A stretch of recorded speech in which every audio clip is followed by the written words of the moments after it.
Hi hello ನಮಸ್ಕಾರ friends, welcome back to Meghana's cooking channel. ಇವತ್ತಿನ recipe jamun. Jamun ಏನು ಸ್ಪೆಷಲ್ ಅಲ್ಲ, ಎಲ್ಲರೂ ಮಾಡೋದೇ ತುಂಬ ಈಸಿ ರೆಸಿಪಿ ಅಂತಲೂ ಇದನ್ನೇ ಫಸ್ಟ್ ಟ್ರೈ ಮಾಡ್ತಾರೆ. ಆದರೆ ಕೆಲವೊಂದು ಟಿಪ್ಸ್ ಆಗಿ ಟ್ರಿಕ್ಸ್ನ ಯೂಸ್ ಮಾಡಿದರೆ ನೋಡಿ, ವಿಡಿಯೋದಲ್ಲಿ ನೋಡ್ತಾ ಇರೋ ರೀತಿ ಜ್ಯೂಸಿಯಾಗಿರೋಂತಹ ಒಳಗಡೆ ಪೂರ ಬೆಂದಿರೋಂತಹ ಜಾಮೂನ್ನ ನೀವು ಕೂಡ ಟ್ರೈ ಮಾಡ್ಬೋದು.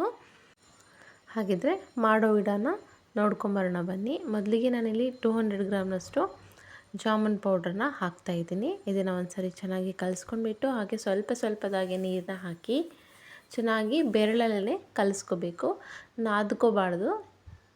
ಈ ರೀತಿ ಚೆನ್ನಾಗಿ ಬೆರಳಲ್ಲಿ ಮಾತ್ರ ಕಲಿಸ್ಕೊಂಡ್ರೆ ತುಂಬಾ ಹಗುರವಾಗಿ ಸ್ಮೂತಾಗಿ ಜಾಮೂನ್ ಬರ್ತವೆ. ಇದೊಂದು 15 ನಿಮಿಷ ನೆನೆಯಲಿಕ್ಕೆ ಹಾಗೆ ಬಿಟ್ಬಿಡೋಣ. ಒಂದು 15ರಿಂದ 20 ನಿಮಿಷ ಚೆನ್ನಾಗಿ ನೆಂದ ಮೇಲೆ ಸ್ಮಾಲ್ ಪೋರ್ಷನ್ನಾಗಿ ಈ ರೀತಿ ಮಾಡ್ಕೊಳ್ಳೋಣ. ನಿಮ್ಗೆ ಯಾವ ಸೈಜಲ್ಲಿ ಬೇಕೋ ಆ ಸೈಜಲ್ಲಿ ಮಾಡ್ಕೊಳ್ಳಿ.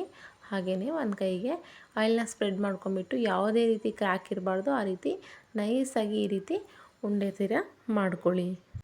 ನಂತರ ಎಣ್ಣೆನ ಬಿಸಿಗಿಟ್ಟಿದ್ದೀನಿ. ಎಣ್ಣೆ ಬಿಸಿ ಆದಮೇಲೆ ಈ ರೀತಿ ಸ್ವಲ್ಪ ಜಾಮೂನ್ ಹಿಟ್ಟನ್ನು ಹಾಕಿ ನೋಡ್ಕೊಳ್ಳಿ. ನಿಧಾನವಾಗಿ ಬಬಲ್ಸ್ ಬರಬೇಕು, ಹಾಗೆ ನಿಧಾನವಾಗಿ ಮೇಲ್ಗಡೆ ಬರಬೇಕು. ಆ ರೀತಿ ಎಣ್ಣೆ ಕಾಯ್ದಿರಬೇಕು. ಜಾಸ್ತಿ ಹೈ ಫ್ಲೇಮಲ್ಲಿ ಇಟ್ಬಿಟ್ಟು ಕಾಯಿಸಬೇಡಿ. ಈ ರೀತಿ ಮೀಡಿಯಮ್ ಫ್ಲೇಮಲ್ಲಿಟ್ಟು ನಿಧಾನ ಊರಿಲಿ ಎಣ್ಣೆನ ಕಾಯಿಸ್ಬಿಟ್ಟು 4ರಿಂದ 5 ಹಾಕಿಬಿಟ್ಟು ಒಂದೊಂದು ಸ್ಪೂನ್ನ ತೊಗೊಂಡು ಹೀಗೆ ಎಣ್ಣೆನ ಮೇಲ್ಗಡೆಯಿಂದ ಹಾಕಿ. ಹಾಗಾದರೆ ತುಂಬಾ ಚೆನ್ನಾಗಿ ಬೇಯುತ್ತೆ. ನೋಡಿ, ನೀವು ಹಾಕಿದಾಗ ಎಷ್ಟಿತ್ತು, ಇವಾಗ ಎಷ್ಟು ಚೆನ್ನಾಗಿ ಉಬ್ಬಿದ್ದಾವೆ. ನಂತರ ಮತ್ತೆ 4 ಜಾಮೂನನ್ನ ಬಾಲ್ನ ಹಾಕಿಬಿಟ್ಟು ಚೆನ್ನಾಗಿ ಹೀಗೆ ಸ್ಪೂನಲ್ಲಿ ಎಣ್ಣೆನ ಮೇಲ್ಗಡೆಯಿಂದ ಹೀಗೆ ಹಾಕಿ ಗ್ಯಾಸ್ ಮಾತ್ರ ಮೀಡಿಯಮ್ ಫ್ಲೇಮಲ್ಲೇ ಇಡಬೇಕು. ಮೀಡಿಯಮ್ ಫ್ಲೇಮಲ್ಲೇ ಚೆನ್ನಾಗಿ ಈವನಾಗಿ ಕರ್ಕೋಬೇಕು. ಹೀಗೆ ಸ್ಪೂನ್ ಸಹಾಯದಿಂದ ಚೆನ್ನಾಗಿ ಕೈ ಆಡಿಸ್ತಾನೆ ಇರಿ. ಹಾಗಾದರೆ ಪ್ರತಿಯೊಂದು ಜಾಮೂನ್ ಕೂಡ ಎಲ್ಲ ಕಡೆಯೂ ಚೆನ್ನಾಗಿ ಬೆಂದಿರುತ್ತೆ. ನೋಡಿ, ಈ ರೀತಿ ಕಲರ್ ಬರಬೇಕು. ಆ ರೀತಿ ಆದ್ರೇ ಒಳಗಡೆಯಿಂದನೂ ಚೆನ್ನಾಗಿ ಬೆಂದಿರುತ್ತೆ. ಹಾಗೆ ಯಾರೆಲ್ಲ ನಮ್ಮ ಚಾನಲ್ನ ಮೊದಲೇ ಬಾರಿ ನೋಡ್ತಾ ಇದ್ದೀರೋ ಅವರು ಸಬ್ಸ್ಕ್ರೈಬ್ ಮಾಡಿ ನೋಡಿ, ಹಾಗೆ ಪಕ್ಕದಲ್ಲಿರೋ ಬೆಲ್ಲೈಕನ್ನ ಪ್ರೆಸ್ ಮಾಡಿ. ನಂತರ ನಾನು ಇದಕ್ಕೆ ಬೆಲ್ಲದ ಸಿರಪ್ನ ತಯಾರಿಸ್ಕೊತಾ ಇದ್ದೀನಿ. ಇದು ನಾನು ಬೆಲ್ಲದಿಂದ ಮಾಡ್ತಾ ಇರೋಂತಹ ಜಾಮೂನು. ಮೊದಲಿಗೆ ನಾನಿಲ್ಲಿ 200 ಗ್ರಾಮಿಗೆ 175 ಗ್ರಾಮಷ್ಟು ಬೆಲ್ಲನ ಹಾಕ್ತಾಯಿದ್ದೀನಿ.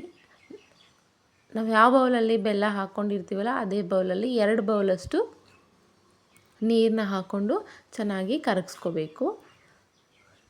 ಕರಗಿಸ್ಕೊಂಡು ಒಂದು 5 ನಿಮಿಷ ಚೆನ್ನಾಗಿ ಕುದಿಸ್ಬೇಕು. ಪಾಕ ಬರೋ ಅವಶ್ಯಕತೆ ಇಲ್ಲ, ಚೆನ್ನಾಗಿ ಕುದಿಸ್ಕೋಬೇಕು. ಜಾಮೂನು ನೀರನ್ನ, ಈ ಬೆಲ್ಲದ ಪಾಕನ ಚೆನ್ನಾಗಿ ಹೀರ್ಕೋಬೇಕು. ಜಾಮೂನು ಕರಿದ ಜಾಮೂನು ತಣ್ಣಗಿರಬೇಕು, ಪಾಕ ಬಿಸಿ ಇರಬೇಕು, ಆವಾಗ ಮಾತ್ರ ಹಾಕಬೇಕು. ಇಲ್ಲದೆ ಹೋದರೆ ಪಾಕ ತಣ್ಣಗಿರಬೇಕು, ಜಾಮೂನು ಬಿಸಿಯಾಗಿರಬೇಕು. ಎರಡರಲ್ಲಿ ಒಂದು ಮಾತ್ರ ಬಿಸಿಯಾಗಿದ್ದರೆ ಜಾಮೂನು ತುಂಬಾ ಚೆನ್ನಾಗಿ ಬರುತ್ತೆ. ಹೀಗೆ ಒಂದೊಂದಾಗಿ ಹಾಕಿಬಿಟ್ಟು ಒಂದು ಸಾರಿ ಮಿಕ್ಸ್ ಮಾಡಿಕೊಂಡು 1ರಿಂದ 2 ಅವರಷ್ಟು ಹಾಗೆ ಬಿಟ್ಬಿಡಿ. ಮೇಲ್ಗಡೆ ಮುಚ್ಚಕ್ಕೆ ಹೋಗಬೇಡಿ. ತುಂಬಾ ಚೆನ್ನಾಗಿ ಸಿರಪ್ನ ಹೀರ್ಕೊಂಡಿರುತ್ತೆ. ನೋಡಿ, ವಿಡಿಯೋದಲ್ಲಿ ನೋಡ್ತಾ ಇರೋ ಹಾಗೆ ಈ ರೀತಿ ಚೆನ್ನಾಗಿ ಸಿರಪ್ಪು ಹೀರ್ಕೊಂಡಿದೆ. ನಾನು ಸಿರಪ್ ಜಾಸ್ತಿ ಬೇಡ ಅಂತ ಹೇಳಿ ಅಲ್ಲಿಗೆ ಸರಿ ಹೊಂದೋ ಅಷ್ಟು ಮಾಡ್ಕೊಂಡಿದ್ದೀನಿ. ನಿಮಗೆ ಜಾಸ್ತಿ ಬೇಕು ಅಂದರೆ ಇನ್ನೊಂದು ಸ್ವಲ್ಪ ನೀರನ್ನ ಸ್ವಲ್ಪ ಜಾಸ್ತಿ ಹಾಕ್ಕೊಳ್ಳಿ. ನೋಡಿ, ಒಳಗಡೆಯಿಂದನೂ ಎಷ್ಟು ಚೆನ್ನಾಗಿ ಬೆಂದಿದೆ, ಎಷ್ಟು ಜ್ಯೂಸಿಯಾಗಿದೆ. ನೋಡೋಕ್ಕೂ ಕೂಡ ತುಂಬಾ ಚೆನ್ನಾಗಿ ಕಾಣ್ತಿದೆ. ಟೇಸ್ಟು ತುಂಬ ಚೆನ್ನಾಗಿದೆ. ವಿಡಿಯೋ ಇಷ್ಟ ಆದರೆ ಲೈಕ್ ಮಾಡಿ, ಶೇರ್ ಮಾಡಿ, ಸಬ್ಸ್ಕ್ರೈಬ್ ಮಾಡಿ, ಹಾಗೆ ಪಕ್ಕದಲ್ಲಿರೋ ಬೆಲ್ಲೈಕನ್ನ ಪ್ರೆಸ್ ಮಾಡಿ.